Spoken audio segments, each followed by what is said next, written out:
शुक्लाम्बरधरं विष्णुं शशिवर्णं चतुर्भुजं प्रसन्नवदनं ध्याये सर्वविघ्नोपशान्तये।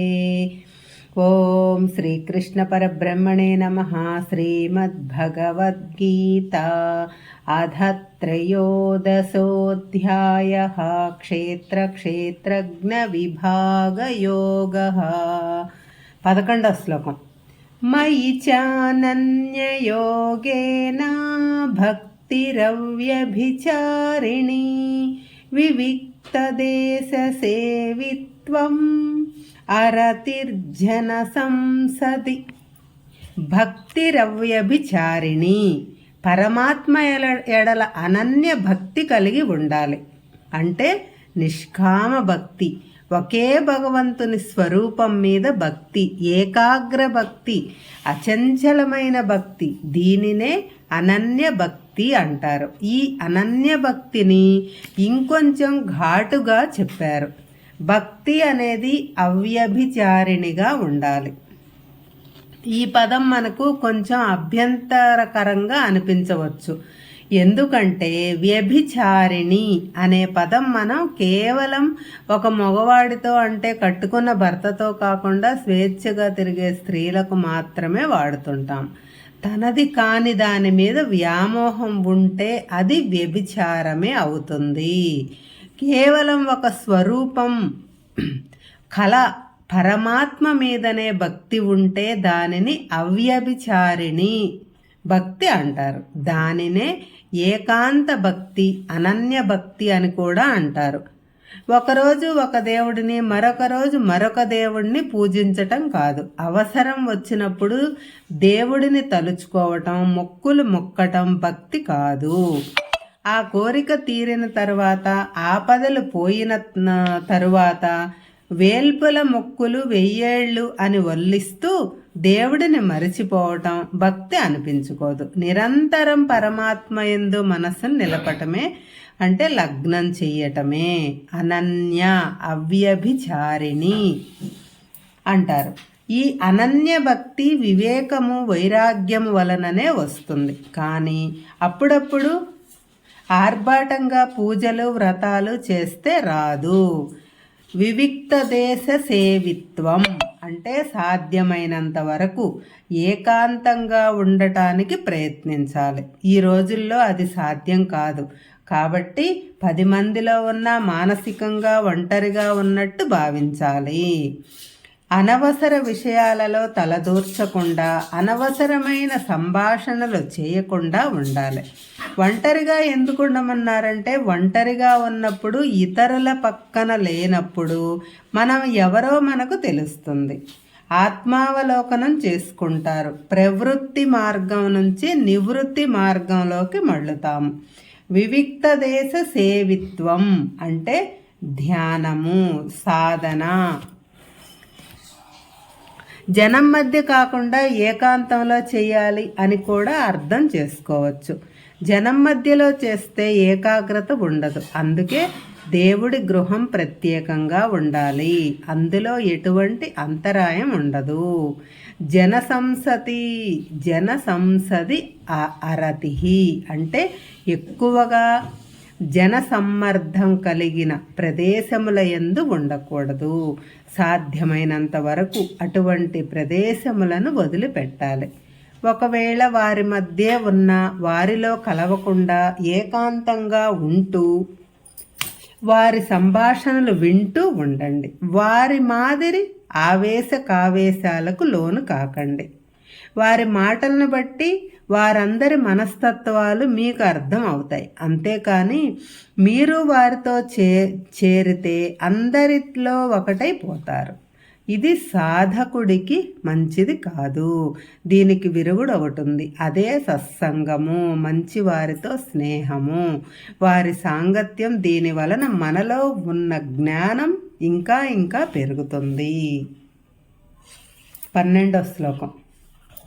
ఆధ్యాత్మజ్ఞాన నిత్యత్వం తత్వజ్ఞానార్ధదర్శనం ఏతత్ జ్ఞానమిది ప్రోక్తం అజ్ఞానం యదతోన్యథా. ఆధ్యాత్మ జ్ఞాన నిత్యత్వం అంటే నిత్యము దేవుని గురించి తలుచుకోవాలి. ఏ పని చేస్తున్నా దేవుని గురించిన స్మృతి కలిగి ఉండాలి. తత్వజ్ఞానార్థ దర్శనం. ఈ తత్వజ్ఞానము చెబితే అర్థం కాదు, అనుభవం ద్వారానే తెలుసుకోవాలి అని పరమాత్మ చెప్పి మరొక మాట కూడా అన్నారు. పైన చెప్పినవి అన్ని జ్ఞానము అంటే అందరూ తెలుసుకోదగ్గ విషయాలు. ఈ విషయాలన్నీ జ్ఞానము అని పిలువబడతాయి. ఇవి కాకుండా వీటికి వ్యతిరేక విషయములు అన్నీ అజ్ఞానము, అవివేకము అని పిలువబడతాయి అని అన్నాడు. మనం అందరం తత్వము, దానికి సంబంధించిన జ్ఞానం సంపాదించటానికి ప్రయత్నం చేస్తాము. గీత చదువుతున్నాము, శాస్త్రాలు చదువుతున్నాము, జ్ఞానం సంపాదిస్తున్నాము. దాని వలన ఏమి లాభం వస్తుంది? ఈ తత్వజ్ఞానం వలన మనం ఎంత ఉన్నతికి ఎదగగలగాలి, ఏమి సాధించాము, సాధనలో ఎంత ముందుకెళ్ళాము అని నిరంతరం మనలో మనం చెక్ చేసుకోవాలి. దానినే తత్వజ్ఞాన దర్శనం అంటే తత్వజ్ఞానమును దర్శించాలి. ఏదో తీరుకున్నప్పుడు భగవద్గీతను విందాము, మనకు కుదిరినప్పుడు ధ్యానం చేద్దాము అనేవాళ్లే ఎక్కువ. వారికి నిర్దిష్టమైన గమ్యం ఉండదు, ఏదో యాంత్రికంగా చేస్తూ ఉంటారు. సాధారణంగా ఎవడు ఎందుకు ఏమి చేస్తుంటాడో వాడికే తెలియదు. గీతా ప్రవచనాలకు, సత్సంగాలకు వెళుతుంటారు, ఏదో మంచి జరిగిందని ఆశిస్తాం, గమ్యం గురించి ఆలోచించడం. ఎందుకు ఆలోచించరంటే ఆ గమ్యం చేరిన తర్వాత వారికి కలిగే ఆత్మానందం గురించి, ప్రశాంతత గురించి, అలౌకికమైన సుఖం గురించి వారికి తెలియదు. అందుకని వారు ఆ గమ్యం గురించి ఆలోచించరు. ఆ ప్రకారంగా గమ్యం లేకుండా చేసే పనుల వలన ప్రయోజనము లేదు. ఆత్మదర్శనం అనే గమ్యాన్ని చేరటానికి చేసే సాధన తగిన ఫలితాన్ని ఇస్తుంది. కాబట్టి ఆత్మదర్శనం కోసం నిరంతరం పరితపించాలి. ఏదో ఒకరోజు చేసి 10 రోజులు మానేయకూడదు, అనునిత్యం చెయ్యాలి, ప్రతిరోజు చెయ్యాలి. సత్సంగం, శాస్త్ర అధ్యయనం, వేదాంతాలు, శ్రవణాలు, ధ్యాన సాధన ఇవి నిరంతరం చేస్తూనే ఉండాలి.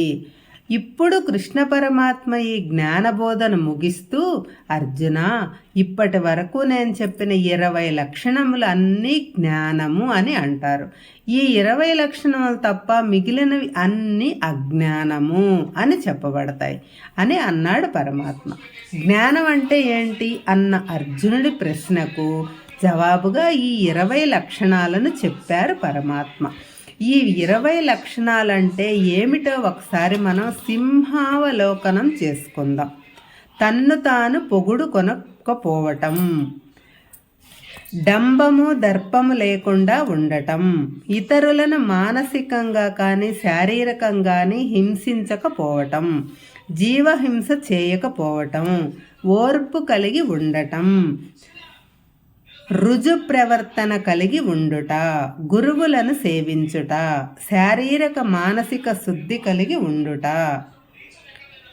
సన్మార్గంలో స్థిరంగా ఉండుట, మనస్సును నిగ్రహించుట, ఇంద్రియములు ఆకర్షించే విషయములయందు విరక్తి కలిగి ఉండుట, అహంకారము లేకుండుట, జనన మరణ వార్ధక్య రోగముల గురించి దుఃఖము లేకుండుట, వారి గురించి మాటి మాటికి తలుచుకుంటూ దుఃఖము చెందకుండుట, భార్య, సంతానము, ఇల్లు మొదలగు వాటి యందు అపరిమితమైన ఆసక్తి లేకుండుట. భార్య, సంతానము, ఇల్లు, ఆస్తులు ఇవే లోకంగా ఉండకూడదు. ఇష్టము, అనిష్టము, అయిష్టము వీటి యందు సమబుద్ధి కలిగి ఉండటం, పరమాత్మ యందు అనన్య ఏకాంత భక్తి కలిగి ఉండటం, సాధ్యమైనంత వరకు ఏకాంతంగా ఉండాలి. నిరంతరం మనసు పరమాత్మ యందు నిలిపి ఉండాలి.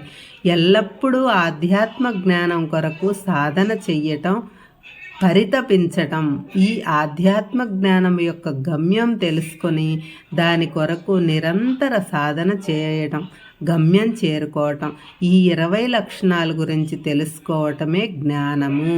ఇవి తప్ప మిగిలినవి అజ్ఞానము అని పరమాత్మ ఈ 5 శ్లోకాలలో బోధించారు. హరే కృష్ణ.